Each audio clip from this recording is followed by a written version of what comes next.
저희 세션 시작하겠습니다. 안녕하세요. 오늘 CNN1 세션을 맡은 11기 김여원입니다.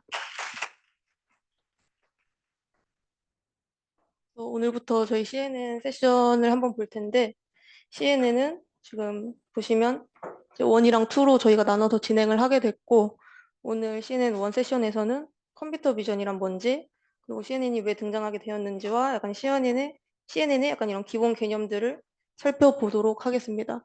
하고 목요일에 또 CNN2를 이어서 보도록 할게요. 다음과 같이 진행을 할 것이고, 먼저 저희 일단 딥러닝이 무엇인가 먼저 알아보도록 하겠습니다. 저희가 저번 주 세션까지는 머신러닝에 대해 배웠었는데요. 오늘 세션을 기점으로 저희는 딥러닝 파트로 넘어가게 됩니다. 그럼 머신러닝과 딥러닝이 무엇이 다른가 설명을 한번 드려보면, 오른쪽 사진에 머신러닝과 이 딥러닝 사진을 보시면, 머신러닝은 지금 이렇게 피처 익스트랙션 부분이 사람이 손으로 뭔가를 하고 있는 모습을 확인하실 수가 있습니다. 그래서 머신러닝은 이미지 클래시피케이션 문제라면 이렇게 사람이 어느 정도 피처를 추출을 해주고 이것을 모델에게 넘겨서 모델이 이것을 수행하는 과정으로 진행이 되었는데요. 그러면 이제 딥러닝은 어떤 점이 다르냐 하면은, 딥러닝은 이렇게 피처 익스트랙션 부분과 클래시피케이션 부분을 모델이 한 번에 진행을 해주는 데서 차이점을 가집니다.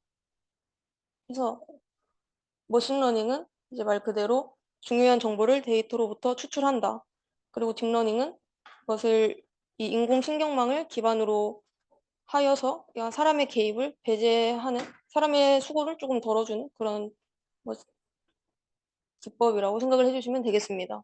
그래서 머신러닝과 딥러닝의 관계를 조금 더 직관적으로 살펴보자면, 우리가 사진은 많이들 보셨을 것 같은데, 먼저 이렇게 Artificial Intelligence라는 이제 커다란 컴퓨터 기술이 먼저 시작이 되었고, 머신러닝, 컴퓨터 스스로 학습을 하는 이 머신러닝 기술이 나오게 됩니다. 그리고 그 머신러닝의 하위 분야로서 이 인공신경망을 활용하는 딥러닝이 탄생을 하게 되었습니다. 해서 저희는 오늘부터 이 딥러닝에 대해 배우도록 하겠습니다. 자, 그럼 먼저 컴퓨터 비전이 무엇이냐를 한번 볼게요. 저희는 일단 이렇게 왼쪽 사진을 볼 때 지금 뭔가 아무런 조건 없이 딱 저희가 보이는 대로 이 사진을 인식할 수가 있습니다. 그래서 뭐 사진 안에 사람이 10명이 있고 이것은 뭐 영화의 포스터이고 이런 것들이 저희의 눈에는 바로 직관적으로 이해가 되는데, 컴퓨터에게 이 사진을 주면은 컴퓨터는 이 사진을 이렇게 인식을 합니다. 그래서 이미지를 이렇게 각각 0에서 255 사이의 값을 갖는 이 픽셀들로 컴퓨터는 이해를 해요. 그래서 컴퓨터 비전은 이러한 컴퓨터가 보는 단순한 이 픽셀 값으로부터 정보를 추출해서 컴퓨터가 우리가 사진을 보는 것처럼 이렇게 인식할 수 있도록 만들자라는 것이 컴퓨터 비전의 궁극적인 목표입니다. 그래서 이런 컴퓨터 비전에 또 여러 분야가 있는데 가장 크게 세 가지만 살펴보도록 하겠습니다. 먼저 이 이미지 클래시피케이션 문제. 이제 다들 많이 아시다시피 뭐 개와 고양이를 분류하는 이중 분류, 그리고 뭐 개, 고양이, 토끼, 혹은 또 4개, 5개의 클래스로 이제 다중 분류까지 이 이미지 클래시피케이션의 문제에 해당하고, 그리고 이 오브젝트 디텍션은 말 그대로 이제 객체를 탐지하는 겁니다. 이미지가 이렇게 인풋으로 주어지면은 이미지 안에 있는 객체들의 위치를 지정하고, 그래서 지금 이 사진을 보시면은 빌딩은 빌딩이라고, 뭐 바이스클은 바이스클이라고, 이렇게 다 이미지의 위치가 네모칸으로 표시가 되어 있죠. 그래서 이렇게 이미지의 위치를 지정한 후 여기서부터 정보를 추출하는 그러한 분야가 되겠습니다. 다음으로 이미지 캡셔닝인데요.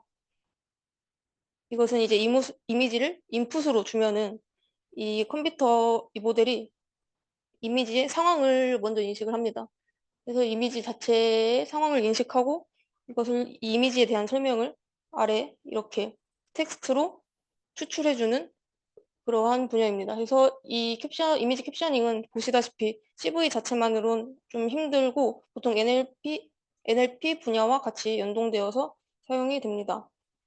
그러면은 이런 CV를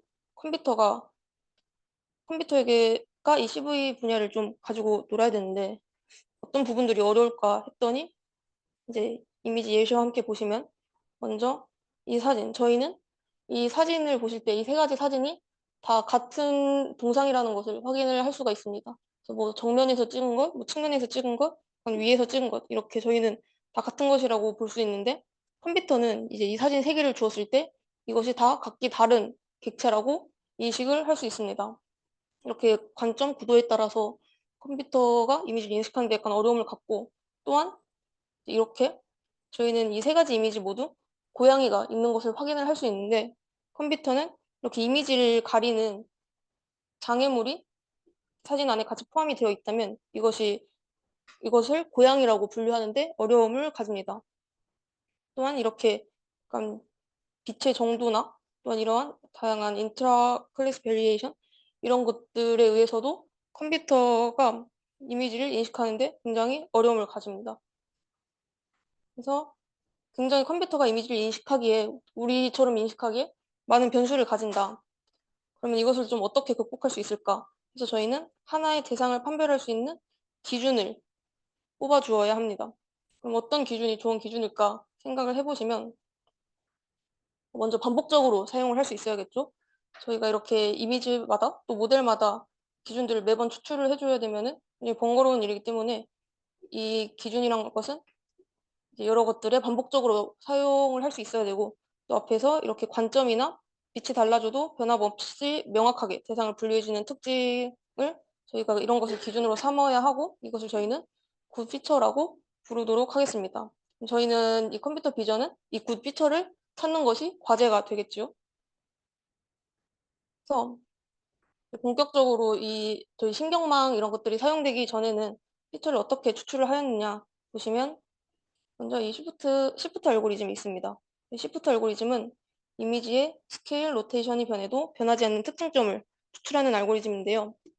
그래서 이렇게 왼쪽 사진을 보시면은 이 집 이미지가 있는데 지금 이 집 이미지에 굉장히 노란색 선들이 그어져 있는 것을 보실 수가 있습니다. 그래서 이것이 이 이미지에 변하지 않는 특징점을 알고리즘이 추출한 것입니다. 그럼 이제 이것을 기준으로 이것을 굿 피처라고 생각을 하고 이 이미지를 아무리 스케일하고 로테이션해도 똑같은 것이다라고 좀 그렇게 인식을 할 수 있는 기준을 이렇게 뽑아주는 알고리즘이고 다음으로 이 MCT 알고리즘은 약간 이미지의 대질적인 부분을 추출해주는 것이라고 생각을 하시면 편한데요. 이렇게 이미지 안에 각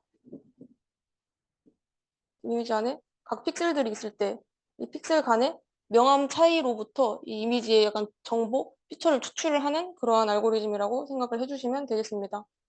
그래서 이것은 신경망이 좀 시작되기 이전에 사용되었던 알고리즘들이라 현재는 잘 사용이 되지 않고 있는 알고리즘들이고 그래서 그럼 이렇게 약간 기준점을, 그 피처를 제가 찾았을 때 이것이 또 어떻게 계산이 될 수 있느냐를 보시면 이렇게 이미지가 들어옵니다. 이미지가 들어오면은 저희는 이렇게 이미지의 각 피처를 추출할 수가 있겠죠. 그리고 사람으로부터 추출한 피처, 이 자전거 이미지로부터 추출한 피처, 그리고 이 바이올린으로부터 추출한 이런 특징들이 있는데 그래서 이런 각각의 특징들의 집합, 이 묶음을 bag of features라고 부릅니다. 그래서 저희는 이렇게 추출한 피처를 가지고 각 이미지가 이 피처를 얼마나 많이 가지고 있는지 이렇게 다음과 같이 계산할 수 있습니다. 사람 이미지는 이런 특징들을 좀 많이 가지고 있다. 자전거는 이런 거, 또 바이올린은 이런 특징들을 많이 가지고 있다. 이런 것들을 계산을 하고 이것을 좌표평면 상에 나타낼 수 있겠죠. 그래서 저희는 여기서 4차원으로 예시를 들어보면은 4차원이 이게 정확한 4차원은 아닌데 대충 이렇게 4차원이라고 우겨보면은 이렇게 이것의 위치를 나타내 줄 수 있는 겁니다. 그래서 저희는 이제 아래 이렇게 클래시피케이션을 진행한다고 하면 이것을 나눌 수 있는 적절한 디시전 라인을 그려서 이렇게가 하나의 클래스다. 이렇게가 하나의 클래스다. 라고 저희는 말할 수 있겠죠. 또 이 클래시피케이션에서는 이렇게 표시된 친구들 사이에 하나의 디시전 라인을 그려서 이것을 분류한다. 이것이 이 기존의 클래시피케이션 분류 과정이었습니다. 그래서 이 디시전 라인을 저희가 생각을 하면 저희가 저번 세션 때 배웠던 SVM을 생각을 하실 수가 있겠습니다. 그래서 SVM은 이제 가장 최고의 디시전 라인을 그려야 되는데, 저희가 원래 이 두 개의 클래스를 분류할 때 이 두 개의 클래스를 분류할 수 있는 그 하이퍼플레인은 굉장히 많은 것들이 되겠죠. 이렇게, 이렇게 굉장히 많은 것들이 있을 수 있는데, 저희가 조금 더 발전된 개념은 이 사이에 여백을 좀 최대화하는 하이퍼플레인을 베스트 하이퍼플레인이라고 하자. 그래서 이런 걸 찾는 것으로 이제 이미지 클래시피케이션이 진행이 되어 왔습니다. 근데 이 SVM은 이렇게 두 개의 클래스가 있을 때는 굉장히 잘 작동하는 친구인데, 이렇게 클래스가 3개, 4개, 좀 여러 개로 늘어나면은 물론 이 SVM을 사용은 할 수 있겠지만 굉장히 약간 번거로워지는 문제가 발생을 합니다. 그래서 아래에서와 같이 바이너리가 아닐 때는 여러 개의 SVM 트레인을 해야 하는 문제점이 생기고, 또한 이것이 논 리니어를 할 때는 좀 커널 트릭을 써야 한다. 이런 문제점들이 SVM에서 발견이 되게 됩니다. 그래서 앞에서 저희가 보셨던 이 전체적인 과정을 한번 보시면, 이렇게 인풋 이미지가 들어오면은 이미지에서 이렇게 특징들을 추출하겠죠. 그래서 백업 피처스들을 이렇게 얻은 다음에 그것을 좌표 평면상에 나타냅니다. 그 다음에 이 SVM 과정을 통해 최적의 하이퍼플레인을 그려서 그것을 분류를 진행해주는 과정으로 앞에서 진행이 되었습니다. 그러면 저희가 이런 SVM에서 약간 이런 좀 번거로운 문제점들이 있었으니까 이것을 해결할 수 있는 더 좋은 방법이 있을까 해서, 저희가 다들 딥러닝 스터디에서 배우셨을 텐데 이 퍼셉트론이라는 개념이 등장합니다. 퍼셉트론은 1957년에 있던 개념인데, 이 딥러닝, 이 신경망 부분이 발전을 하면서 뒤늦게 다시 주목을 받은 그런 개념이라고 하더라고요. 그래서 저희 딥러닝 스터디에서 다들 배우셨을 거라고 생각하니 간단하게 넘겨보자면, 이 신경망 자체가 그 인간의 신경계 조직인 뉴런에서 따온 거잖아요. 그래서 사진이 모양이 생긴 게 비슷하길래 옆에 그냥 뉴런 사진을 가져와 봤고, 이 하나의 퍼셉트론은 인풋이 들어오면은 그것에 가중치들이 각각 있을 수 있겠죠. 이것들을 가중합한 것을 구한 후 이렇게 시그모이드나 렐루와 같은 액티베이션 펑션을 지나서 최종적으로 출력을 한다. 이것이 하나의 퍼셉트론의 구조였습니다. 그래서 이러한 퍼셉트론을 통해 저희는 이런 OR 게이트나 뭐 AND 게이트 이런 것들을 표현을 할 수 있었죠. 그래서 출력이 1인 것들과 출력이 0인 것을 하나의 직선으로, 하나의 즉 하나의 퍼셉트론으로 저희는 표현을 할 수 있었습니다. 근데 저희가 XOR 게이터라는 것을 또 딥러닝 스터디에서 다들 보셨을 겁니다. 그래서 XOR 게이터는 이렇게 출력이 X 둘 중에 하나만이 1이어야 출력이 1이 나오는 것인데, 이렇게 출력이 1인 것과 출력이 0인 부분을 나눌 수 있는 하나의 직선을 찾을 수가 없는 문제가 발생을 합니다. 그래서 이것을 저희가 구분을 한다면 이런 식으로 논리니얼하게 구분을 클래시피케이션을 하게 되는데, 그러면 이것은 이제 하나의 퍼셉트론으로 표현을 하지 못하는 문제가 발생을 하죠. 그럼 아예 퍼셉트론으로 이걸 표현을 할 수가 없느냐 하시면은, 다들 배우셨겠지만 이제 층을 더 쌓은 다층 퍼셉트론으로 이것을 표현할 수 있다라고 배웠습니다. 그래서 이 XOR 게이트를 AND 게이트, 그 not AND 게이트, OR 게이트로 표현을 하면 다음과 같이 기존 하나의 퍼셉트론에서 가운데 층이 이렇게 하나 더 생긴 모습을 확인하실 수 있고, 또 표에서도 이렇게 X와 Y 사이에 중간에 지나가는 새로운 층이 생긴 것을 확인하실 수가 있습니다. 그래서 이렇게 퍼셉트론을 여러 개 쌓는다면 어떠한 복잡한 함수도 표현할 수 있겠다라고 저희는 생각을 할 수 있겠죠? 그래서 이렇게 MLP, 딥러닝 스터디에서도 배웠던 내용을 좀 다시 복습을 했고, 저희가 앞으로 딥러닝 파트를 쭉 보게 될 텐데, 거기서 나오는 약간 간단한 단어들을 한번 짚고 넘어가려고 이 부분을 준비를 했습니다. 그래서 저희가 바로 앞에서 배운 이 다층 퍼셉트론은 최소 하나 이상의 응층을 가진 신경망이다. 그리고 이 심층 신경망, 딥 뉴런 네트워크는 다수의 은닉층을 포함한 신경망이다. 그래서 이 다층 퍼셉트론과 심층 신경망이 단어가 거의 같이 약간 구분을 굳이 하지 않고 같이 사용되긴 하는데 굳이 구분을 해보자면 다층 퍼셉트론은 은닉층이 하나에서 두 개 정도 되는 그런 굉장히 층이 깊지 않은 그런 신경망을 말할 때 사용을 하고 심층 신경망은 굉장히 중간에 은닉층이 많고 층이 엄청 깊은 그런 신경망들은 보통 DNN이라고 칭한다고 합니다. 그리고 이 인공신경망이 MLP와 DNN을 포함하는 일반적인 개념이다 라고 알아주시면 될 것 같습니다.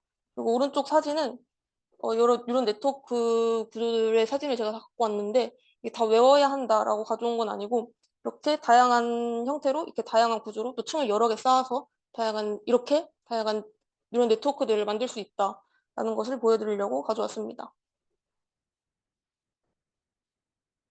그럼 저희가 앞에서 이 퍼셉트론으로 층을 여러 개 쌓아서 이제 어떤 복잡한 함수도 표현을 할 수가 있고 또 위에 XOR 게이트 같은 그런 것을 또 분류를 해낼 수가 있으니 이런 신경망으로 분류를 하는 것이 SVM보다 이제 훨씬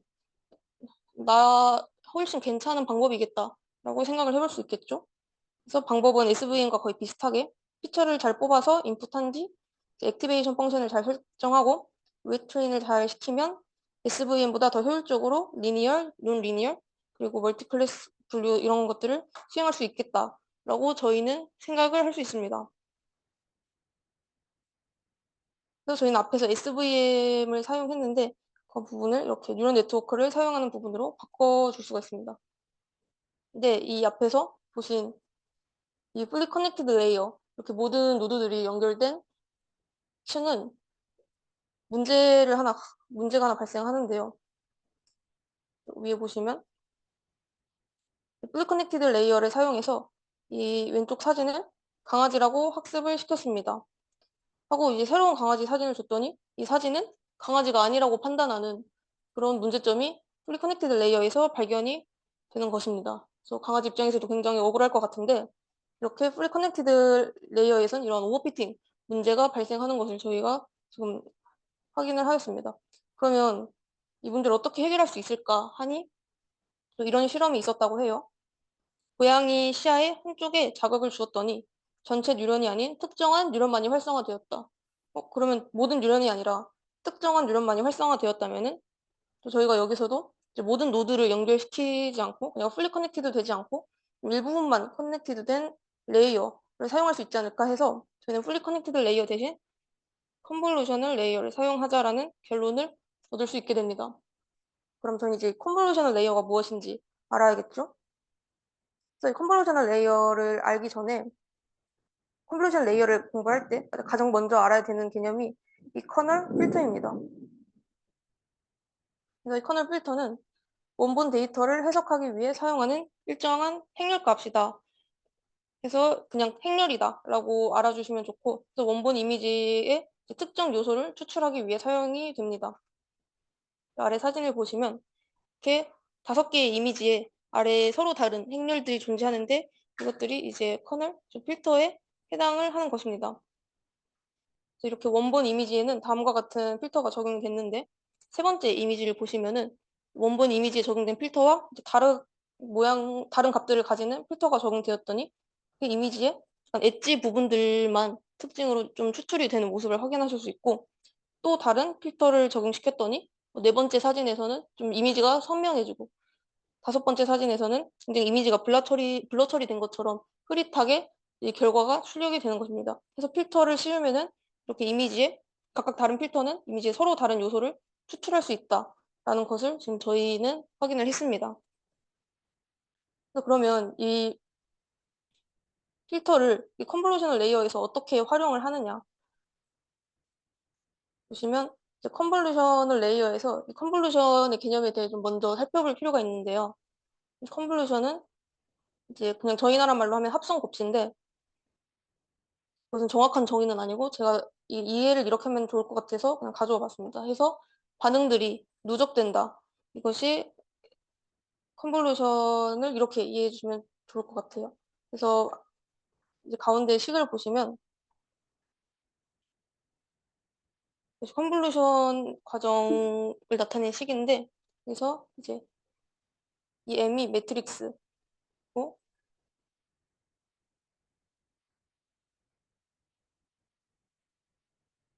이 K가 인덱스, 그리고 여기 지금 이 함수 F에서 이렇게 함수 F가 나온 것은 다들 이제 쉽게 이해하실 수 있을 것 같습니다. 앞에 마이너스만 이렇게 빠진 모양인데 이것이 무엇을 의미하느냐. 이렇게 매트릭스가 다음과 같이 있을 때 이 F가 뭐 이런 모양으로 있을 수 있겠죠. 여기서 아래로 넘어오면서 마이너스를 밖으로 뺐으니 이것이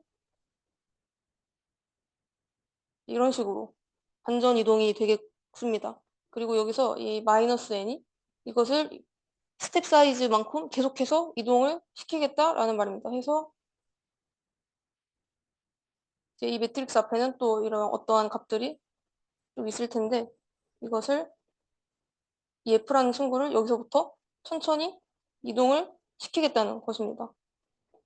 그래서 이것을 좀 글로 설명을 보면은 이미지를 훑어보면서 현재 위치에서 지금 필터로 구하고 있는 피처가 어느 정도 되는지를 계산을 하는 것. 그래서 이 이미지 자체를 여기서 매트릭스 보시면 되고 필터를 지금 이 매트릭스를 지나고 이동하면서 지나고 있는 이 F로 보시면 되겠습니다. 그래서 이것을 행렬간의 또 내적이라고 표현을 했는데 이건 또 이제 옆에 이미지에서 함께 살펴보도록 할게요. 이 필터가 지금 이 초록색 전체적인 부분이 입력 데이터이고 이 노란색 부분이 저희는 필터입니다. 필터가 지금 노란색 데이터 안에 이렇게 빨간색 글씨들이 써져 있는 모습을 확인할 수 있는데 이것이 이제 위에서 이렇게 봤던 그 필터들의 값이고 이 필터를 이미지를 훑어보면서 이동시킨다. 즉 여기서 이 부분에서 행렬간의 내적 연산을 하고 또 이동시켜서 행렬간의 내적 연산을 하고 또 이렇게 계속 그 필터를 이동시키면서 이미지의 피처를 구하는 것이 이제 필터의 역할이 되겠습니다. 여기까지 필터가 이런 친구라는 것을 저희가 알아봤고 그것을 하나 예시로 보시면은 CNN 분야 자체가 이미지나 영상에서 많이 사용이 되는데 그래서 이 소벨 필터, 제가 예시로 가져온 소벨 필터 역시 영상 분야에서 좀 자주 사용이 되는 친구라고 합니다. 그래서 X 필터를 먼저 보시면 X 필터는 지금 이렇게 가운데가 다 0으로 이루어져 있으면서 약간 세로로 방향성을 가지는 것을 확인하실 수 있고 또 반면에 Y는 이렇게 가로로 방향성을 가지는 것을 확인할 수가 있습니다. 그래서 이것을 이 필터를 적용하면 이미지가 어떻게 되느냐 보시면 이렇게 오리지널 이미지가 있을 때 먼저 X 필터를 적용을 하면은 세로 방향성을 가졌던 X 필터를 적용하니 이 사진에 약간 이런 세로 선들이 특히 강조되어서 이미지가 출력된 모습을 확인할 수가 있습니다. 그럼 반면에 이 Y 필터를 적용한 것을 확인을 하시면은 이미지에서 이 건물이 약간 가로 선들이 조금 더 강조된 모습을 확인하실 수가 있습니다. 그래서 이러한 필터를 좀 여러 개 사용을 해볼 수 있겠다. 그래서 이 이미지에서 이렇게 필터 여러 개를 사용하면은 이렇게 원본 사진보다 외곽선이 더 잘 드러난 모든 외곽선들이 좀 이렇게 강조되는 모습으로 나타났습니다. 그래서 이런 필터는 이 필터의 역할이 무엇이냐? 하나의 필터를 씌웠더니 하나의 엣지가 나온다. 그 필터는 말 그대로 이제 피처를 추출하는 친구다. 그래서 저희가 지금 X 필터를 씌우면 이렇게 세로가 Y 필터를 씌우면 괄호가 또 여러 필터를 한 번에 적용하면 이렇게 여러 피처가 추출되는 모습을 저희는 확인을 할 수 있었습니다.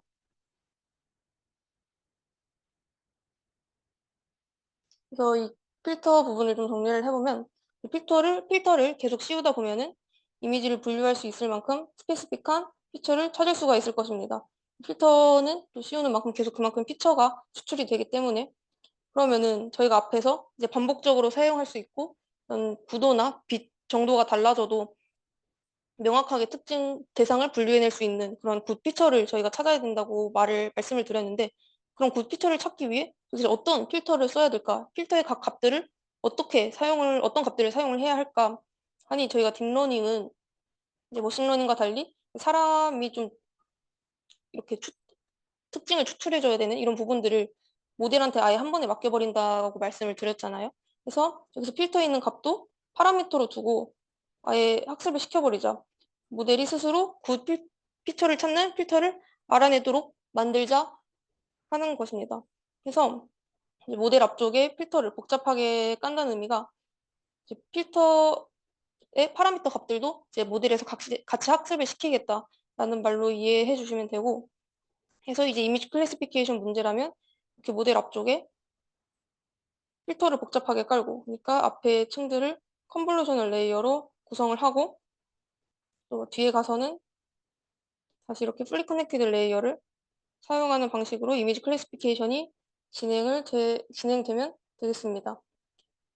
그래서 드디어 CNN으로 왔는데요. 앞에까지는 이제 그냥 빌드업이었고, 이제 CNN을 진짜 본격적으로 시작을 해보도록 하겠습니다.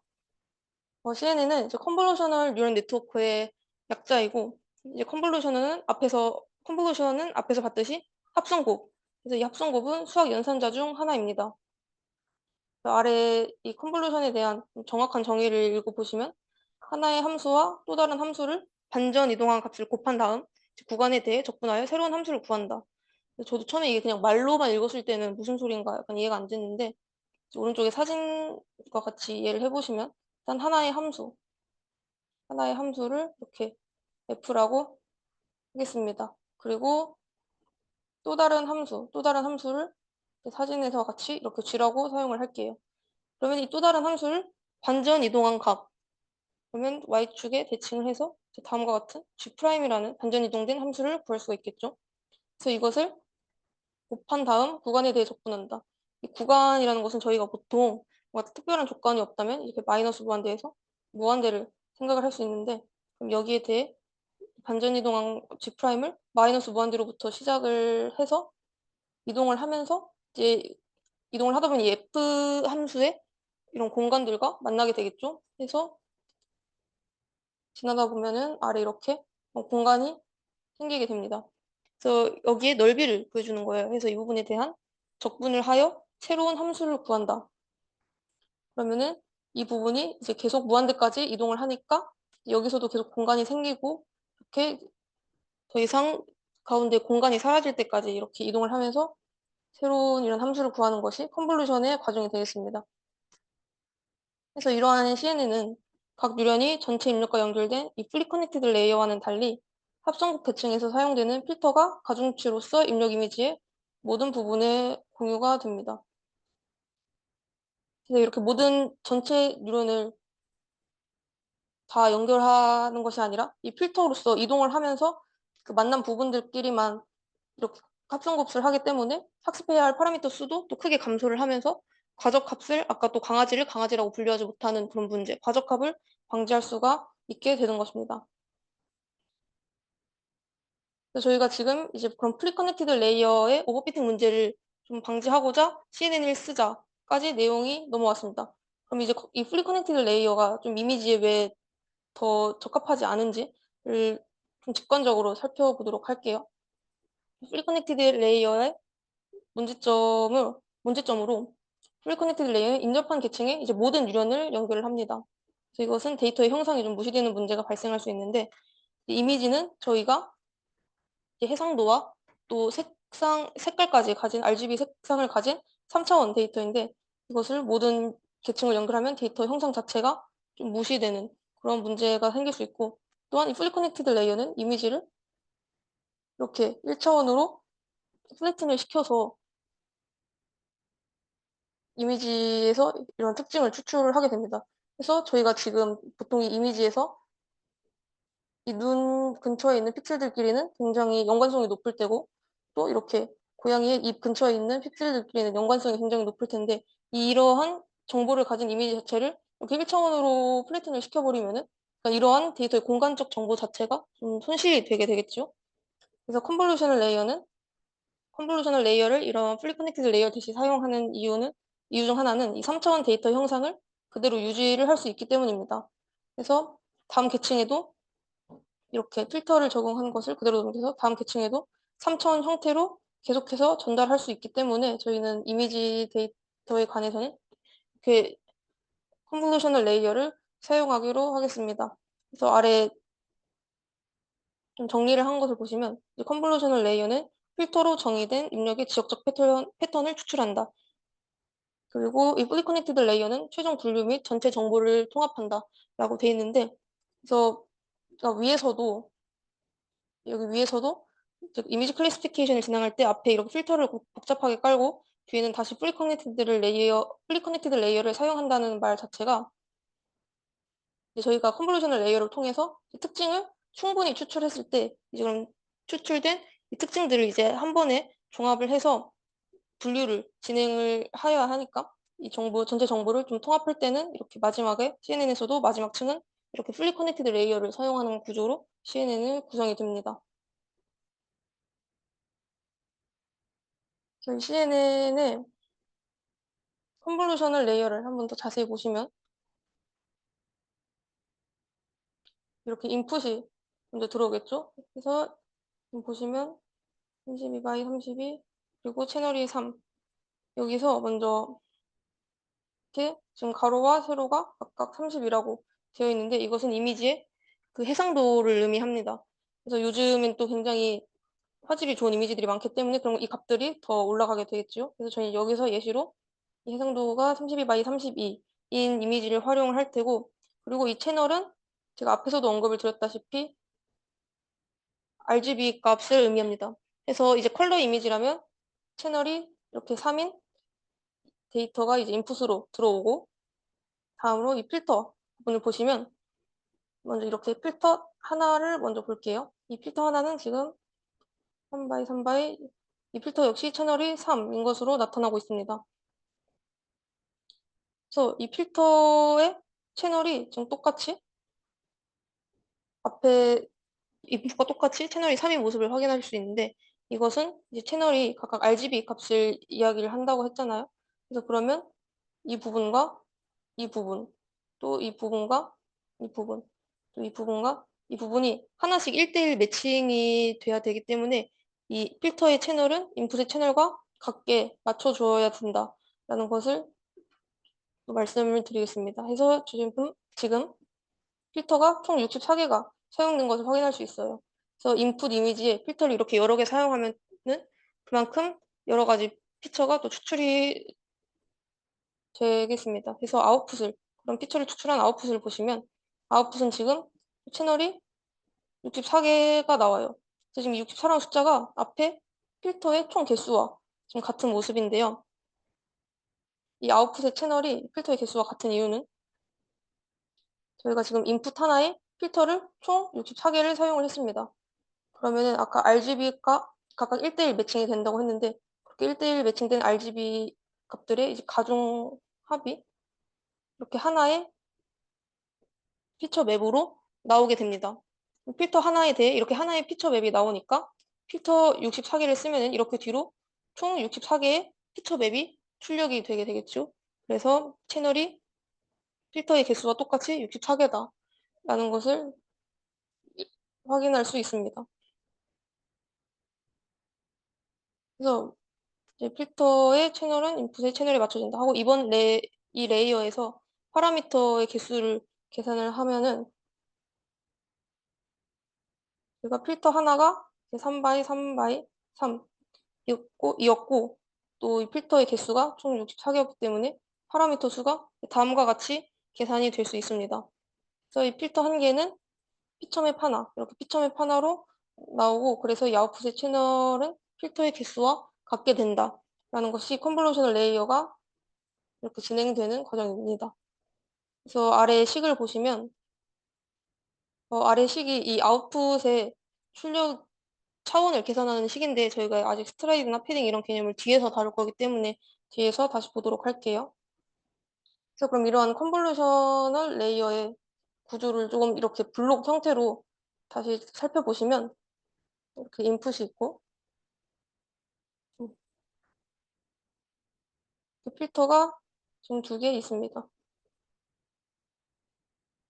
먼저 이 인풋에 필터 하나를 먼저 씌워보도록 할게요.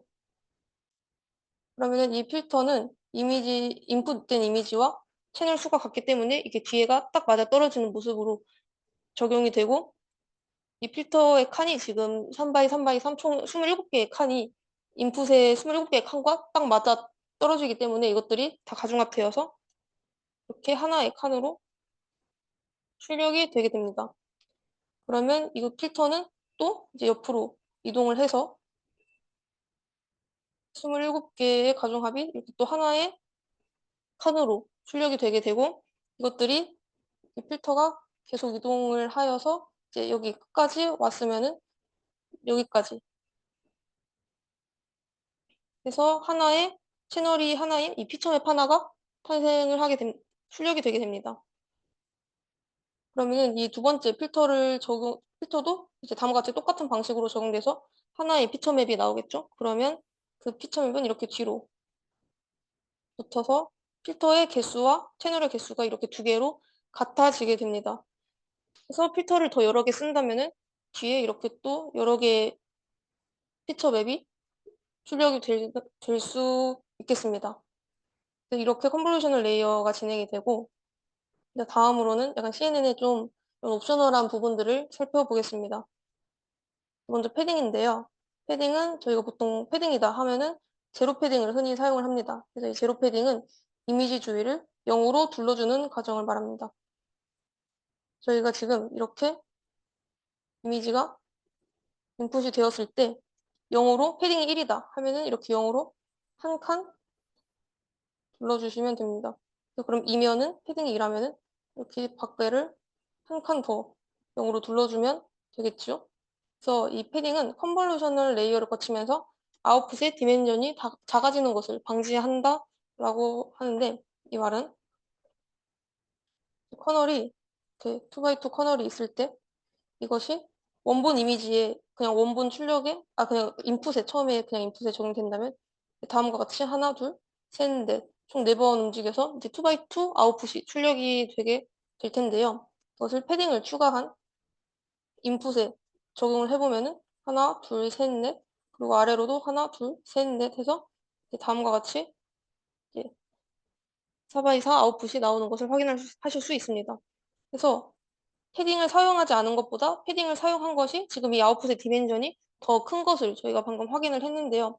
컨볼루셔널 레이어를 보통 모델을 사용할 때 하나만 사용하는 것이 아니라 컨볼루셔널 레이어를 굉장히 층을 몇 개씩 쌓는데, 이러면서 이 아웃풋이 이 차원 자체가 계속해서 작아지는 것을 방지하고자 이런 패딩이 사용되고, 또한 이제 엣지 픽셀 데이터를 충분히 활용하기 위해서도 패딩이 사용이 됩니다. 또 이미지로 예시를 보시면 지금 이 인풋에서 이 위치가 가장자리에 있는데, 여기에 처음에 커널을 씌우면은 이렇게 커널이 딱 한 번밖에 여기서만 딱 한 번 지나가게 됩니다. 근데 이것을 패딩을 씌우면은 이제 여기서도 포함이 되고 또 여기서도 계산이 되고 또 넘어와서 여기서 총 4번 패딩을 씌우지 않았을 때보다 더 여러 번 계산을 할 수 있게 됩니다. 그럼 여기서의 특징이 조금 더 충분히 추출이 되겠죠. 그래서 이러한 가장자리에 있는 데이터도 충분히 활용하자 해서 나타나게 된 것이 이 패딩입니다. 다음으로는 이 스트라이드가 있는데, 스트라이드는 필터가 이동하는 간격입니다. 저희가 앞에서는 이렇게 필터가 하나 있으면은 이것을 이렇게 한 칸씩 움직이면서 합성곱을 계산을 했습니다. 근데 이제 스트라이드가 필터가 이동하는 간격이므로 이것을 또 2로 설정을 하면은 다음과 같은 위치에서 이제 바로 2칸을 이동해서 다음과 같은 위치로 이동이 되게 됩니다. 이제 다음 사진과 같이. 그러면 이 스트라이드는 이미지의 이 디멘전이 커지면서 컴퓨테이션의 효율성을 위해 등장을 하였다고 하는데, 저희가 지금 이 이미지의 이 가로 부분과 이 세로 부분이 해상도라고 아까 말씀을 드렸는데, 요즘 이미지들은 굉장히 해상도가 높은 화질이 좋은 이미지들이 많이 등장을 하잖아요. 근데 그런 이미지에서도 이 필터를 스트라이드 1으로 한 칸씩 이동을 하면은 이게 좀 특징들을 좀 잘 추출을 할 수도 있겠지만 이 계산하는데 굉장히 오래 걸리고 이러한 효율성이 좀 떨어지는 문제가 발생을 합니다. 그래서 그렇게 좀 해상도가 큰 인풋에 대해서는 좀 계산 특징도 적절히 추출을 하고 계산도 좀 빠르게 진행을 하고자 이렇게 스트라이드를 2, 3으로 좀 띄엄띄엄 움직일 수 있도록 설정을 해줄 수가 있겠고, 위 아래 스트라이드로 나누어 정수가 아니면 해당 컨볼루션은 성립하지 않는다 라는 의미는, 제가 스트라이드를 2로 설정을 하면은 여기서 첫 번째, 그리고 두 번째, 세 번째 그래서 여기 끝에 딱 맞아떨어지게 됩니다. 예를 들어 스트라이드를 3으로 설정을 하면은 처음에 여기서 하나, 둘, 셋, 이 위치로 이동을 하게 되는데 이제 다음에 이제 이렇게 애매하게 한 칸이 남아서 이 인풋 바깥으로는 굉장히 움직일 수 없는 그런 지금 모습이 나타나고 있습니다. 그래서 이러한 경우가 발생하지 않도록 해야 된다라는 얘기가 되겠고요.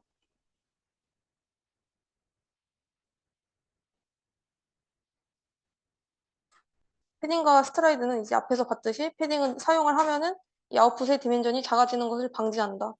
이 스트라이드는 컴퓨테이션의 효율성을 위해 등장하였으니 스트라이드가 1일 때보다 2일 때가 이제 이 아웃풋의 디멘전이 더 작아지겠지요. 그래서 인풋된 이미지가 컨볼루셔널 레이어를 거치면서 차원이 줄어드는데, 즉 다운샘플링이 되는데 패딩과 스트라이드는 이것을 조절하는 역할을 해주는 것입니다.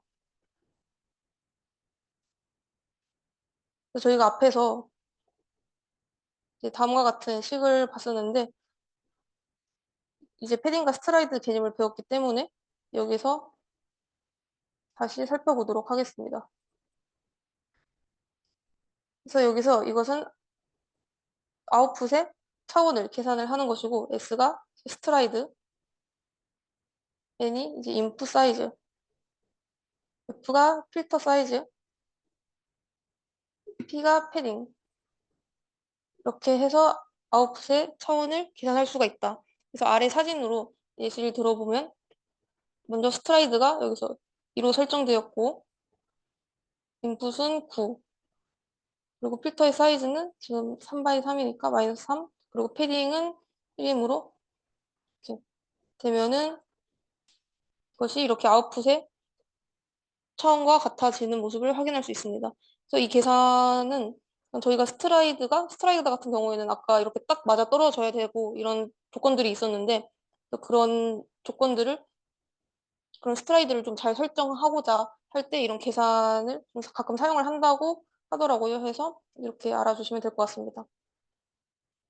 또 패딩과 스트라이드를 미식에다가 이제 값을 넣으면은 아웃풋의 차원을 계산해주는 사이트가 있어서 그냥 가져와 봤고, 다음으로 리셉티브 필드인데 지금 46분이니까 56분까지 10분 쉬고 이어서 진행을 해보도록 하겠습니다.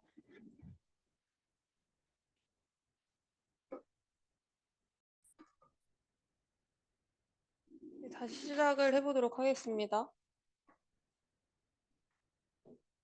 이제 리셉티브 필드, 말 그대로 수용 영역을 볼 텐데 이것은 이렇게 아웃풋으로 나온 하나의 노드가 인풋에 어디로부터 어떤 영역으로부터 왔는지를 의미합니다. 그래서 이것은 이 필터 사이즈의 영향을 많이 받겠죠. 다음과 같은 부분은 이렇게 인풋의 이 3x3 부분에서 이렇게 하나의 노드가 나온 모습을 확인하실 수 있습니다. 그래서 이 리셉티브 필드를 통해서 컨볼루셔널 레이어의 외층을 여러 개 컨볼루셔널 레이어 층을 여러 개 쌓아서 CNN이 진행이 되는지를 한번 설명을 드려볼게요. 여기 이렇게 1x7 인풋이 들어왔습니다. 그럼 저희는 여기서 이 7x7 리셉티브 필드를 가지기 위해서는 먼저 이렇게 7x7짜리 필터 하나를 씌워서 바로 이렇게 하나를 얻을 수도 있겠습니다. 근데 이제 3x3 필터를 사용을 한다면 이 필터가 이동을 해서 이렇게 차원이 줄어든 아웃풋을 얻고 또 여기에서 또 이 3x3 필터를 적용을 하고 또 여기 아웃풋에서 또 3x3 필터를 적용을 해서 하나의 노드를 얻을 수가 있겠습니다. 그러면 지금 이 3x3 필터는 총 3번을 사용을 했죠. 그래서 이것의 파라미터 값을 보시면 7x7 필터는 하나의 층에서 한 번 사용을 했기 때문에 파라미터가 다음과 같이 계산이 될 수 있고 이 3x3 필터는 총 3개의 층에서 사용이 됐기 때문에 다음과 같이 계산이 될 수 있겠습니다. 그러면 지금 이 파라미터 수가 이 3x3 필터를 3개 적용했을 때가 훨씬 줄어든 모습을 볼 수 있겠는데요. 이제 이러한 이유 때문에 이제 컨볼루셔널 레이어 층을 여러 개 쌓아서 그러면 이 파라미터 수가 좀 훨씬 줄어드니까 이렇게 해서 조금 더 효율적으로 이 CNN 과정이 진행이 되는 것입니다. 리셉티브 필드였고, 이 풀링 레이어가 있는데, 제가 CNN에서 크게 이제 합성곱을 연산하는 컨볼루셔널 층과 이렇게 풀링 레이어가 두 개가 존재를 합니다. 그래서 풀링 레이어가 뭔지 보시면, 컨볼루셔널 레이어에 존재하는 필터가 너무 많아짐으로 인한 오버피팅을 막기 위한 레이어이다. 그래서 컨볼루셔널 컴퓨테이션이 없으니 파라미터가 없으니 학습할 필요는 이제 없는 층이다. 저희가 컨볼루셔널 레이어 인풋이 컨볼루셔널 레이어를 계속 지나면은 차원이 줄어드는데 이 차원의 특징을 추출하면서 좀 차원이 줄어들 때마다 필터를 매번 적용하면은 또 모델 자체적으로 좀 학습해야 하는 파라미터들이 너무 많아져서 이게 또 오버피팅을 만들 수가 있습니다. 그래서 이 풀링 계층은 이제 파라미터와 직접적으로 연관이 있는 층은 아니고 파라미터를 좀 사용하지 않고 오버피팅을 막고자 해서 이 정보들은 좀 유지를 하면서 차원 자체를 줄이는 그러한 계층을 얘기합니다. 그래서 이렇게 맥스 풀링과 글로벌 에버리지 풀링 두 가지를 먼저 보실 텐데요. 맥스 풀링은 이렇게 다음 사진에서도 바로 직관적으로 알 수 있듯이 이렇게 좀 칸이 4개로 나뉘어 있습니다. 해서 여기서 맥스 말 그대로 최대값을 가져오는 거예요. 여기선 9, 여기선 뭐 8, 8, 7 해서 지금 이 4x4 인풋이 이렇게 2x2로 차원이 크게 줄은 모습을 확인할 수가 있습니다. 그래서 이러한 맥스풀링은 각 영역 내에서 가장 큰 값을 선택하여 파라미터 개수를 줄이고 이 하나의 피처 맵에 대해 이렇게 다음과 같이 영역을 나누어서 이렇게 차원을 확 줄이는 다운샘플링을 진행한다. 그리고 각 영역이 겹치지 않도록 필터 사이즈와 스트라이드 사이즈를 같게 한다. 라는 의미는 저희가 지금 여기서 이렇게 최대값을 각 영역마다 가져오기 위해 이렇게 지금 겹치는 부분이 없이 나누었는데 그래서 이것이 이제 이렇게 나뉜 것을 로 이해를 하시면 되겠습니다. 네, 다음으로 이 글로벌 에버리지 풀링을 보실 텐데요. 글로벌 에버리지 풀링은 이러한 3차원을 1차원 벡터의 형태로 그러니까 차원은 3차원보다 훨씬 높아도 되는데 이러한 어쨌든 큰 차원을 이제 1차원 벡터로 이제 확 줄여주는 것이 글로벌 에버리지 풀링입니다. 그래서 이제 여러 피처맵 여기 예시에서는 지금 이렇게 3개의 피처맵이 있는데 각각에 대한 평균을 산출을 해주는 것이 되겠습니다. 그래서 다음과 같이 첫 번째 피처 맵에 대해서는 이 안에 있는 값들을 모두 평균화해서 이렇게 하나의 스칼라 값으로 또 다음 피처 맵은 다음 스칼라 값으로 또 다음 피처 맵은 다음 스칼라 값으로 이렇게 쭉 다음과 같이 늘어나겠죠. 그래서 이것은 클래시파이어에서 F7 레이어를 대신해 오버피팅과 위치 정보의 손실을 막는다라고 하였는데요. 보통 풀링이 이렇게 컨볼루셔널 계층 이렇게 사이사이에 들어가서 좀 중간중간 오버피팅을 막고자 차원을 좀 확확 줄여주는 친구인데 이 글로벌 에버리지 풀링은 이렇게 사이사이 들어가는 게 아니라 약간 이쯤에 거의 이 CNN 구조에서 거의 마지막쯤에 이렇게 들어가게 됩니다.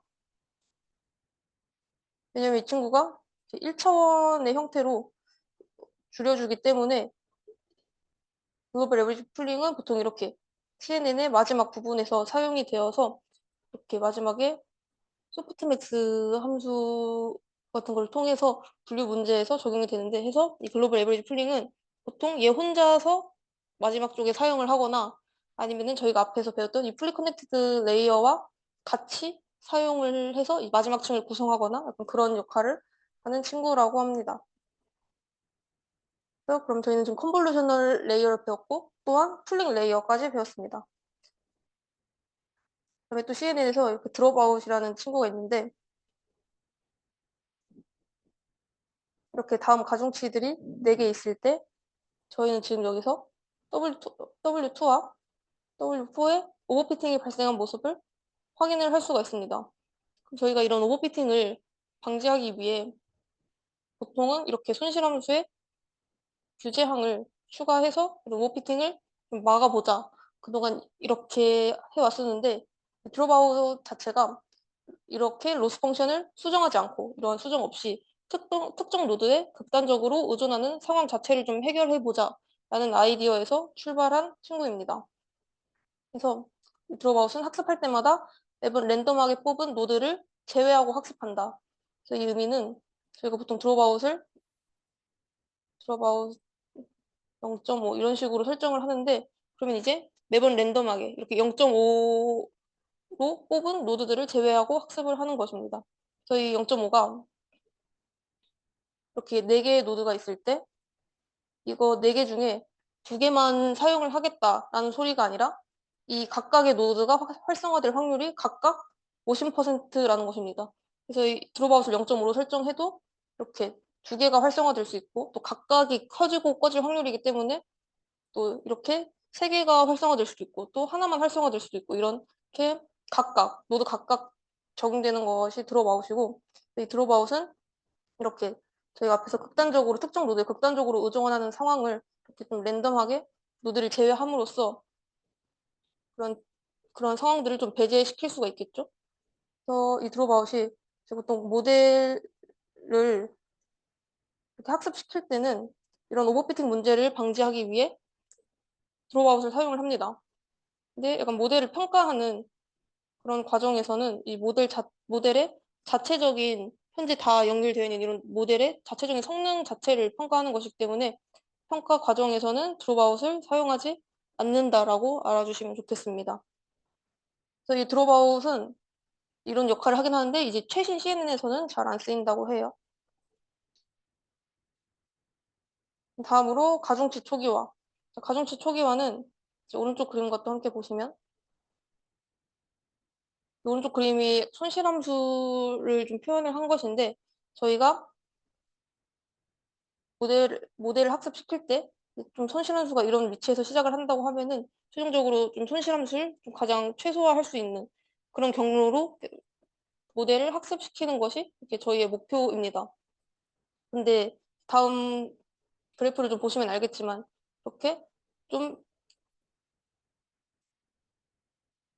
이러한 로컬 미니멈들이 위치해 있어서 모델이 저희가 생각한 최적의 경로가 아닌 방향으로 빠지는 상황이 충분히 발생을 할 수 있겠죠. 그래서 처음부터 가중치 자체를 처음부터 좀 좋은 가중치를 설정해 주자 하는 것이 가중치 초기화입니다. 그래서 가중치 초기화를 진행하면 모델의 학습 속도를 향상시키고 기울기 소실이나 폭지를 방지하며 또한 이렇게 오버피팅도 방지를 할 수 있다. 그래서 이러한 가중치의 종류로 먼저 제로 이니셜라이제이션이 있습니다. 이것은 말 그대로 다 0으로 초기화를 해버리는 거예요. 이건 사실상 의미가 없는 게 이제 백프로파게이션으로 가중치를 업데이트해도 이게 다 똑같이 0으로 업데이트가 되기 때문에 아무리 업데이트를 해도 이제 계속 이게 같은 값으로 남아있겠죠. 그럼 사실상 이렇게 신경망을 구성하는 의미가 없기 때문에 제로 이니셜라이제이션은 사실상 있으나 마나 하는 그런 친구고, 그래서 조금 더 괜찮은 방법이 아닐까 해서 나온 게 이 랜덤 이니셜라이제이션입니다. 그래서 저희가 보통 랜덤으로 뽑는다 하면은 보통 이렇게 표준 정규 분포에서 약간 뽑는 상황을 생각을 할 수 있겠습니다. 근데 이 랜덤 이니셜라이제이션도 문제가 생기는 부분이 저희가 좀 흔한 좀 가장 간단한 예시로 시그모이드 함수를 생각을 해보면은 표준 편차가 큰 경우, 표준 편차가 크면은 분산이 이렇게 되겠지요. 그러면은 이제 0과 1에 가까운 값만 나와서 그레디언트 베니싱 문제가 발생한다. 그래서 이 시그모이드 함수가 이렇게 끝으로 갈수록 1과 0에 좀 계속 수렴을 하는 모습이 있기 때문에 이러한 부분들에서 좀 값이 많이 나와서 또 여기에서는 기울기가 거의 0의 시그모이드 함수의 기울기가 0으로 수렴하기 때문에 다음 그래프와 같이 0과 1에 가까운 값들만이 좀 계속 나와서 그레디언트 베니싱 문제가 발생한다 라고 볼 수 있고, 그러면은 표준 편차를 작게 하자 하면은 표준 편차를 작게 한다면은 이제 다음 같은 모양으로 될 수 있는데, 이렇게 하면은 시그모이드에서 이 값이 0.5인데 약간 이러한 위치에 있는 특정한 값들만이 계속 수출이 되어서 사실 앞에 제로 이니셜라이제이션과 다를 바가 없는 그런 형태로 이 가중치가 설정이 계속 될 겁니다. 그래서 좀 이런 상황들을 하고자 해서 나온 것이 이 자비에르 이니셜라이제이션입니다. 이거는 이제 입력 고정된 표준 편차를 사용하는 것이 아니라 입력 노드의 수와 출력 노드의 수를 이제 분산을 계산할 때 활용을 해요. 그래서 여기 분산식을 보시면 이렇게 n in, n out이 있는 모습을 확인할 수 있습니다. 그럼 이제 이 친구들이 이렇게 분모로 들어가게 되니까 표준 편차가 좀 작아지는데 좀 극단적으로 작아지는 이제 위의 상황처럼 좀 극단적으로 작아지는 것은 아니고 이렇게 입력 노드와 출력 노드를 이제 매층마다 반영을 해서 좀 동적으로 이것들을 계속 계산을 해주자 해서 이런 자비엘의 이니셜라이제이션이 나왔습니다. 그래서 이것이 이렇게 시그모이드나 탄젠트 같은 비선형 함수에서는 굉장히 잘 작용을 합니다.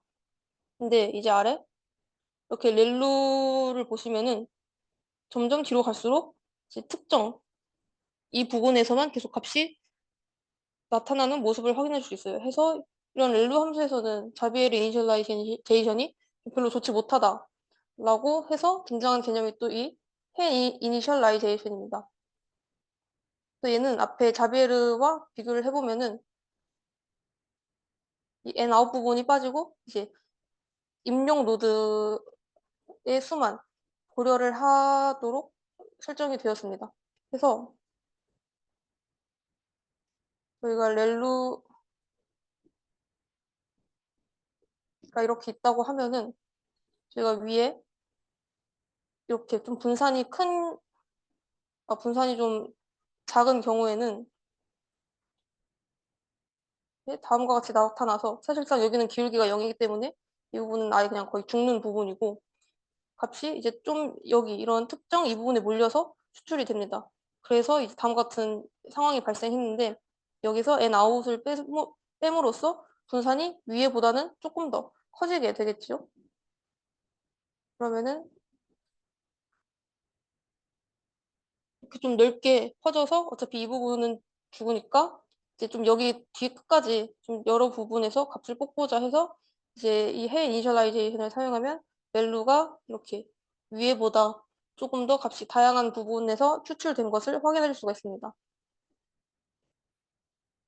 그래서 저희가 앞에 봤던 내용들을 CNN의 좀 큰 구조를 다시 살펴보면은 인풋 이미지가 들어옵니다. 인풋 이미지가 들어오면은 이 특징을 추출을 해낼 수 있는 지역적인 특징을 추출할 수 있는 필터를 사용하는 컨볼루셔널 레이어를 통해서 특징을 추출합니다. 그리고 합성국 계층 사이사이에 이렇게 각각 상황에 적절한 활성화 함수들을 사용할 수가 있겠죠. 컨볼루셔널 레이어 사이사이에 이렇게 오버피팅을 방지하기 위해 풀린 계층들을 사용해서 이 차원의 크기를 이제 크게 줄여주는 모습을 확인할 수 있고 이렇게 CNN에서 앞에서 충분히 특징들을 추출하였다 하면은 뒤에는 이렇게 풀리 커넥티드 레이어로 구성을 해서 마지막에 이렇게 클래시피케이션을 하는 형식으로 CNN이 진행이 되는 것입니다. 다음은 CNN에서의 프로파게이션 과정을 보도록 할게요. 이 프로파게이션은 또 다 딥러닝 스터디에서 배우셨듯이 이렇게 경사하강법을 사용해서 순전파와 역전파 과정을 반복하면서 오차를 최소화하는 가중치를 찾는다. 그래서 순전파는 이렇게 입력층, 은리층, 출력층 순서로 가면서 오차를 계산하고 역전파는 반대로 출력층에서 은리층, 입력층으로 넘어오면서 가중치를 업데이트한다. 라는 과정을 저희가 다 배웠습니다. 그러면은 컨볼루셔널 레이어와 이런 풀링 레이어를 사용하는 CNN에서는 이 과정이 좀 어떻게 진행이 될까 생각을 해보시면 CNN에서는 특징을 추출하는 친구가 필터이죠. 그래서 이런 일방적인 인공신경망의 가중치가 합성국 계층의 필터에 해당하기 때문에 CNN을 학습시킨다는 것은 필터들의 각 요소를 학습하는 것과 같다. 그래서 다음과 같은 필터가 적용이 되면 여기 있는 이 각각의 값들을 가중치로 생각을 하고 이제 이 친구들을 업데이트 시켜주면 되는 것입니다. 그래서 이 포월드 프로파게이션 먼저 보시면 저희가 앞에서 다 봤던 내용을 한 번 더 보는 것인데 이렇게 입력 데이터에 합성국 계층에서 필터가 적용이 되고 필터가 스트라이드가 1이라면 이렇게 한 칸씩 이동을 하면서 각각의 이 내적 연산을 통해서 최종적으로 다음과 같은 아웃풋을 출력을 합니다.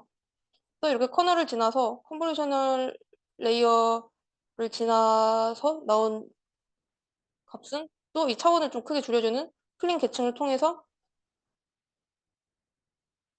또 차원이 크게 줄여지고 해서 이것을 이런 레이어를 반복해서 포워드 프로파게이션이 진행이 됩니다. 좀 중요한 건 이제 여기 백 프로파게이션인데 자신이 없는데 백 프로파게이션 한번 해보겠습니다. 백 프로파게이션은 이제 출력층에서 계산된 로스를 역방향으로 전파하여 플린 계층에서는 오류를 확장하고 컨볼루셔널 계층에서는 필터의 그레디언트를 계산해 가중치와 편향을 업데이트하는 과정을 반복한다. 그래서 이제 반대로 넘어올 때는 앞에서 컨볼루셔널 레이어를 지나고 플린 계층을 지났던 것처럼 플린 계층과 컨볼루셔널 레이어를 또 지나오면 되겠죠. 그래서 그 두 과정을 나눠서 살펴보도록 하겠습니다. 이 플린 계층은 저희가 앞에서도 말씀드렸다시피 파라미터를 학습시키는 층이 아니라 그냥 그 차원 자체를 크게 줄여주는 층이라고 저희가 배웠었는데요. 그래서 여기서는 뭐 추가적인 파라미터를 업데이트하거나 해야 될 부분은 없습니다. 그래서 플린 계층 먼저 보시면 여기서 이렇게 넘어가는 부분에 해당을 할 텐데 먼저 이 평균의 경우 먼저 보시면 앞에서 넘어온 그레디언트가 이렇게 델타 1이라고 저희가 한번 생각을 해볼게요. 그럼 이제 평균으로 이제 플링이 넘어왔다. 그것은 저희가 이렇게 다음과 같은 층이 있을 때 이것들을 평균 낸 이렇게 하나의 스칼라 값으로 출력이 되었겠죠. 그러면 지금 저희가 이 값을 다 더해서 4개니까 4분의 1, m개면은 n분의 1로 나눠줬기 때문에 이 각각의 부분이 다 똑같은 정도로 기여를 한 것입니다. 그래서 앞에서 넘어온 이 델타 1도 이 에버리지 풀링에서는 이렇게 똑같이 다 똑같은 비율만큼 이렇게 넘겨주면 됩니다. 해서 n분의 1로 모든 노드에 균등하게 배분을 해주면 되는 것입니다. 풀링에서는 이렇게 그레디언트 자체를 넘겨주고 그래서 이렇게 넘어간 친구들이 이렇게 있다고 하겠습니다. 그럼 이제 이것은 또 이번에 맥스 풀링 과정을 보면은 맥스 풀링 과정은 이제 더 간단하겠죠? 맥스 풀링에서는 이렇게 2x2 행렬이 있을 때 예를 들어 여기서 최대값이 있었다 하면은 그대로 여기 있는 값이 출력이 된 것이기 때문에 이 부분에만 이 그레디언트를 넘겨주면 되겠죠? 나머지는 다 이제 0으로 생각을 하고 그래서 최대값이 속한 노드에만 1로 할당을 한다. 이 부분이 맥스 풀링이 되겠습니다. 그래서 풀링은 파라미터를 학습하는 층이 아니기 때문에 이렇게 앞에서 최종 출력으로부터 넘어온 그레디언트를 이렇게 앞에 있을 컨볼루셔널 레이어를 통해 컨볼루션 레이어를 위해 넘겨주는 부분 정도로 생각을 해주시면 되겠습니다. 그래서 이제 이 컨볼루셔널 레이어에서의 백프로파게이션 과정을 한번 보겠습니다. 저희가 앞에서 이렇게 넘어온 값들을 이렇게 설정을 하였고 여기서 각각의 지금 그레디언트들이 이런 모습을 가지고 있겠지요. 저희가 승전파 과정에서는 이 코너를 여기에서 이렇게 옮기면서 아웃풋을 출력을 했습니다. 해서 먼저 여기에 x1 위치를 보시면 x1은 이렇게 커널에서 딱 이 부분에서 딱 한 번 만났습니다. 그럼 이 커널의 이 빨간색 부분을 W1이라고 하면 W1과 순전파에서 딱 한 번 계산된 부분이 바로 이 x1이 원원이 되겠죠. 그러면은 역전파에서도 이 친구만 고려해서 딱 한 번 넘겨주면 됩니다. 그래서 이 커널과 인풋의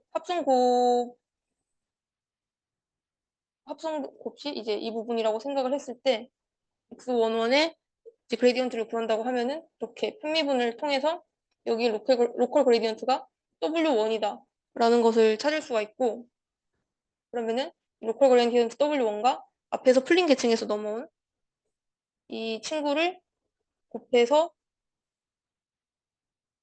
이 입력 데이터 x11에 대한 그레디언트를 구할 수가 있게 됩니다.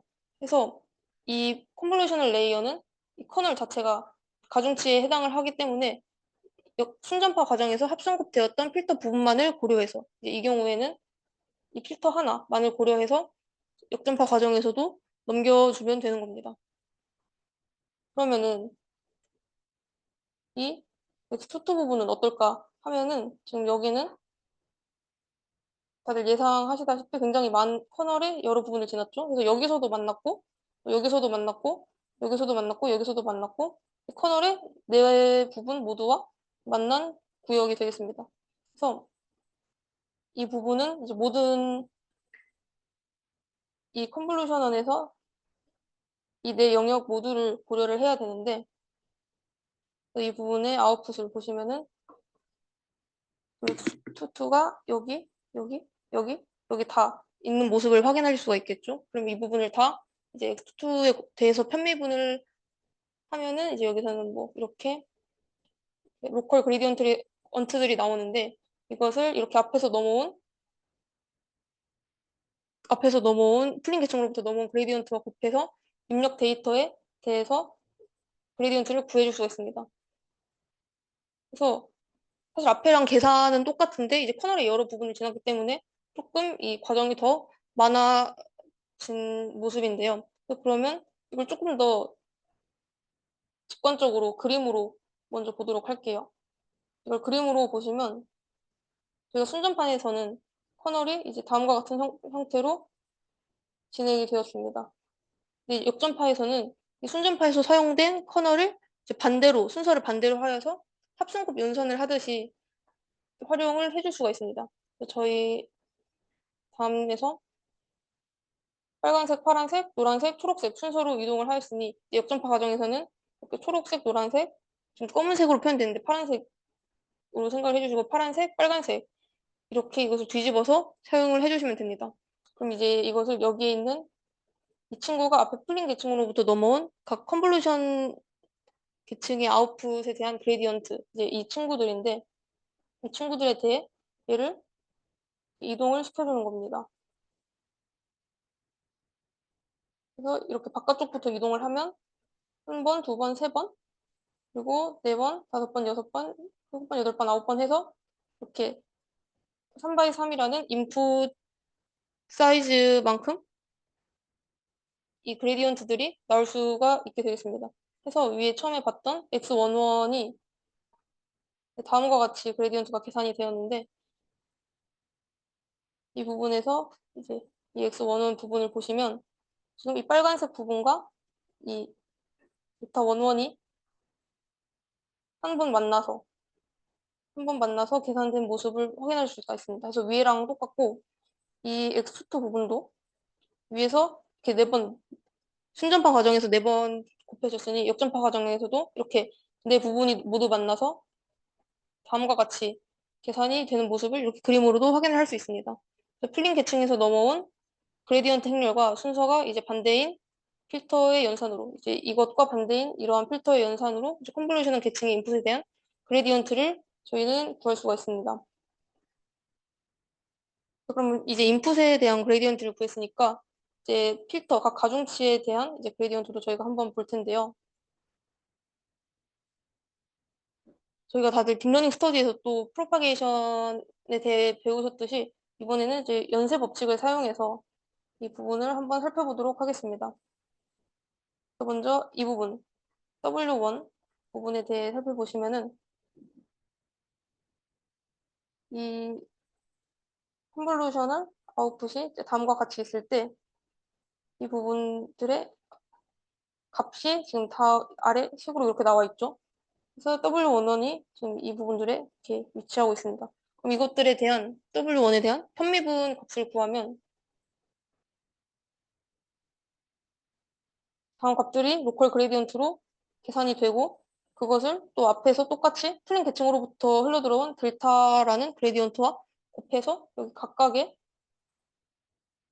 그레디언트들을 구해줄 수가 있겠죠. 그래서 이것을 연쇄 법칙으로 보시면 다음과 같은 익숙한 식으로 표현을 할 수가 있고 여기서 이것을 저희가 앞에서 좀 간단하게 델타로 표현을 했기 때문에 이제 이 부분들이 이렇게 넘어가고 이 부분에 대해서는 이렇게 해서 위에서 값을 구할 수 있는 모습으로 표현이 되겠습니다. 그래서 이렇게 이 컨볼루션 이제 이 부분에 대한 그레디언트는 다음과 같은 방식으로 구해줄 수 있다라고 백프로파게이션 과정을 정리를 좀 해볼게요. 첫 번째 백프로파게이션 과정은 순전파에서 이제 인풋이 들어오면 이제 거기에 커널이 합성곱되고 나온 그 아웃풋에 이제 풀린 계층을 지나서 차원이 좀 확 축소가 된 과정으로 순전파가 진행이 됐는데 이 역전파 과정에서는 출력층에서 로스 펑션을 구하고 풀린 계층에서는 이거 파라미터에 약간 학습 없이 처음만 축소되었기 때문에 이것을 그대로 컨볼루셔널로 이제 평균이나 최대값에 알맞게 전달을 해주고 사실 합성곱 계층에서는 입력 데이터와 필터 가중치 그레디언트를 계산을 해준다.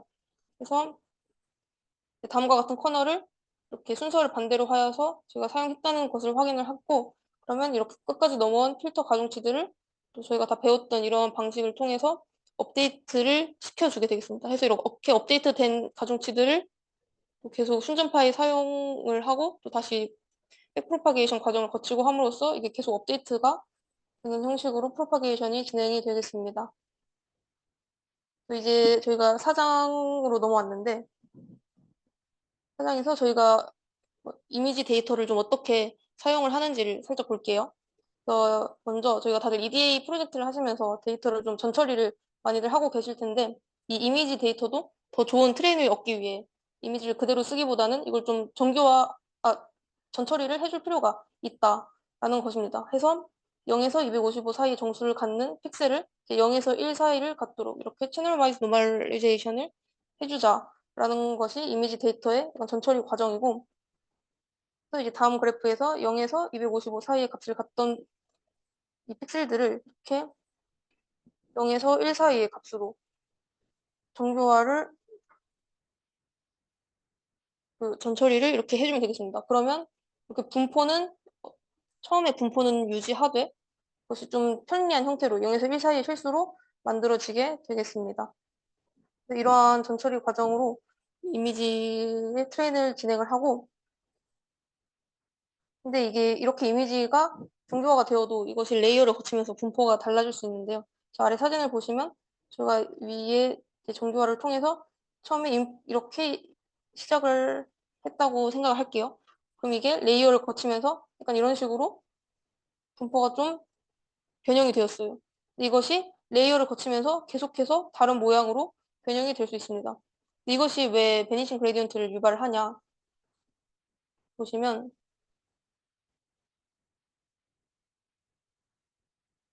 시그모이드 함수가 있을 때 처음 모양대로 그리면은 이제 대충 이런 모양으로 인풋 레이어가 들어갑니다.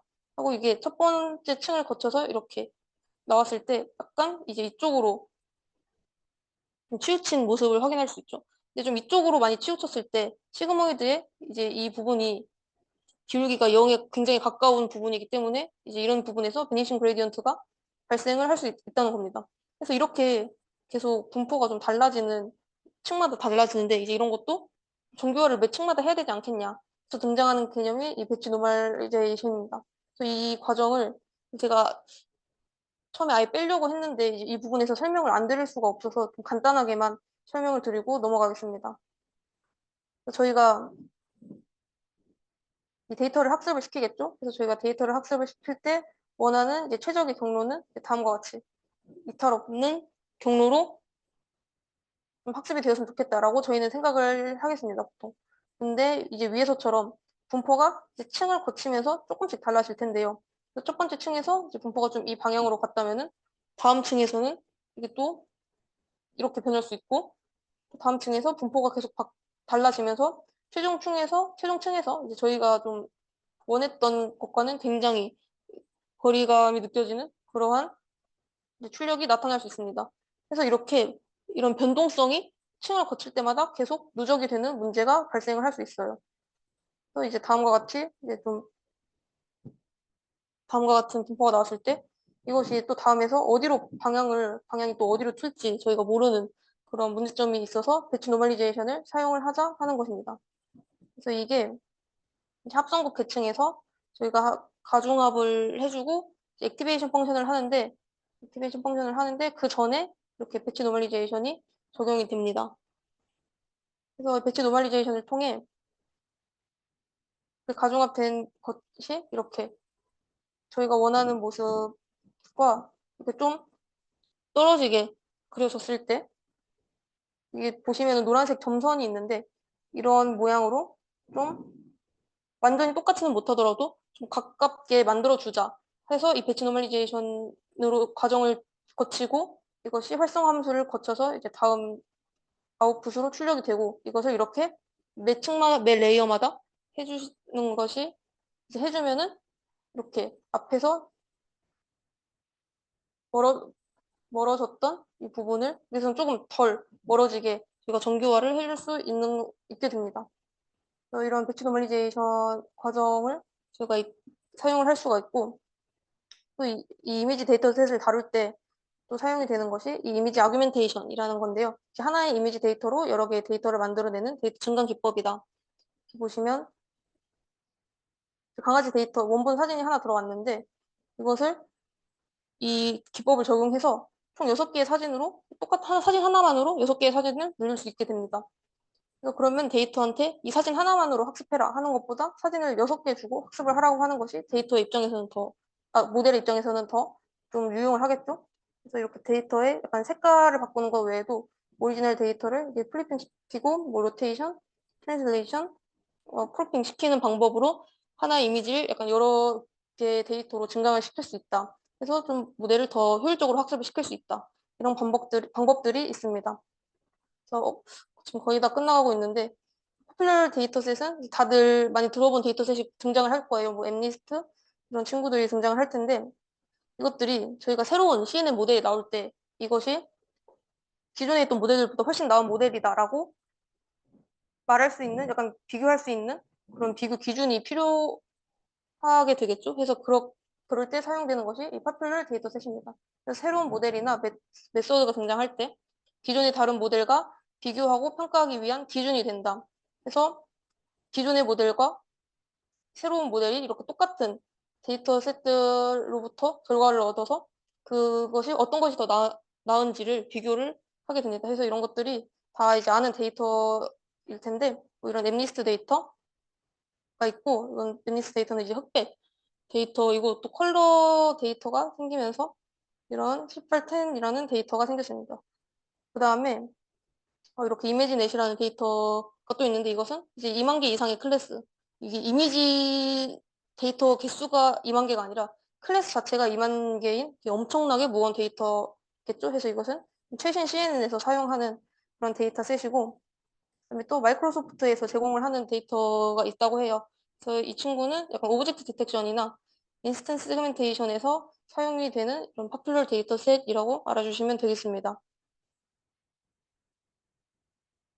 그래서 서머리가 지금 다들 아시죠?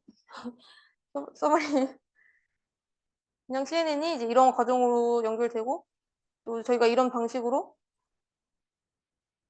이제 아웃풋의 차원을 구할 수 있었고 이렇게 옵셔널한 부분들 제로 패딩, 이런 리스티브 필드, 플링 레이어, 드롭아웃 그리고 이렇게 역전파 과정을 통해서 합성국 계층과 플링 계층에서 역전파 과정까지 저희가 오늘 세션에서 다 배웠습니다. 그래서 여기까지 세션을 마무리해 보도록 하겠습니다. 레퍼런스고 네, 감사합니다.